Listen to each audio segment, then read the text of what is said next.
আত্মবিশ্বাস ওইটা থাকতেই হবে, ওইটা ছাড়া কিন্তু সম্ভব নয়। এবার এই প্রিপারেশন ফেজটা যখন আমরা শুরু করি, প্রত্যেকেই কারোর না কারোর এক একটা আলাদা আলাদা ব্যাকগ্রাউন্ড থেকে এসছে। কেউ এসছে বিএসসি করে, কেউ মাস্টার ডিগ্রি করেছে, কেউ ইঞ্জিনিয়ারিং করেছে, কেউ ডাক্তারি করেছে, সবার আলাদা আলাদা ফিল্ড।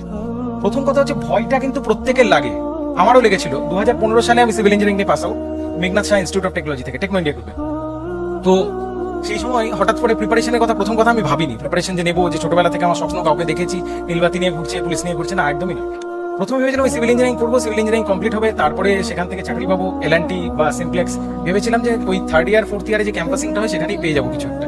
কিন্তু বসে তারপরে ক্যাম্পাসিং এ যখন বসলাম, তখন একটা জিনিস ফিল হলো, এই 4 বছর ওই ফাঁকি মারতে মারতে কিছু শিখতে পারি, কিছুই শিখিনি। মানে শুধু ওই যা হয় আর কি, মানে সবার কথা বলছি না, অনেকে আছে যারা খুব হার্ডওয়ার্ক করে পড়াশোনা করে গ্রাজুয়েশন করে, আমি কিন্তু করিনি, প্রচন্ড ফাঁকি মেরেছি সিভিল ইঞ্জিনিয়ারিং। এবং এরপরে যখন শেষে যখন ওই 4 বছর পরে গিয়ে ওই আয়নার সামনে নিজেকে দেখলাম, তখন দেখলাম আমি কিছুই জানি না।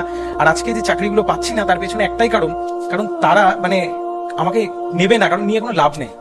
আর তখন একটা জিনিস বুঝলাম যে মানে আর রাস্তা নেই আমার কাছে, কিছু তো একটা করতে হবে। কারণ 3টে কোম্পানিতে বসেছিলাম, 3টের ইন্টারভিউতে বাদ।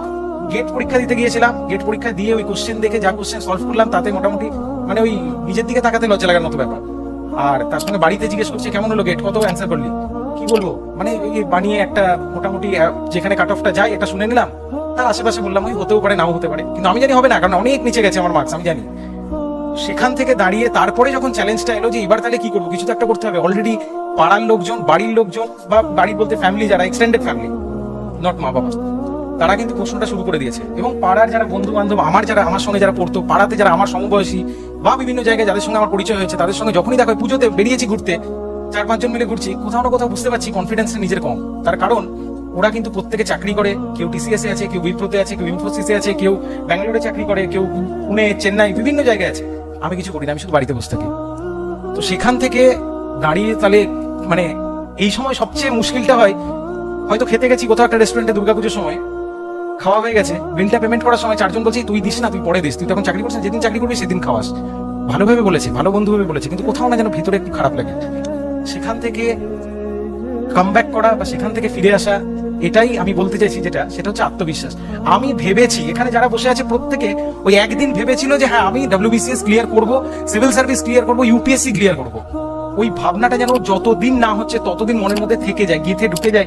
আমি ভেবেছি মানে আমি করবই, আমার চাই মানে চাই, ব্যাস। এই কথাটা যদি প্রত্যেকের মনের মধ্যে থাকে, তাহলে যে কোনো পরীক্ষা ক্লিয়ার হয়ে যাবে, যে কোনো, মানে শুধু এই সব ক্ষেত্রে নয়। মানে আমি একটু অন্যভাবে, মানে এই পড়াশোনা WBCS এর বাইরে গিয়ে যদি বলি, আমার হয়তো কাউকে ভালো লাগে, আমি রাস্তায় দেখেছি, কি আমি স্কুলে কলেজে পড়ার সময় দেখেছি, আমার ওকে ভালো লাগে, পার্টিকুলারলি একজনকে খুব ভালো লাগে।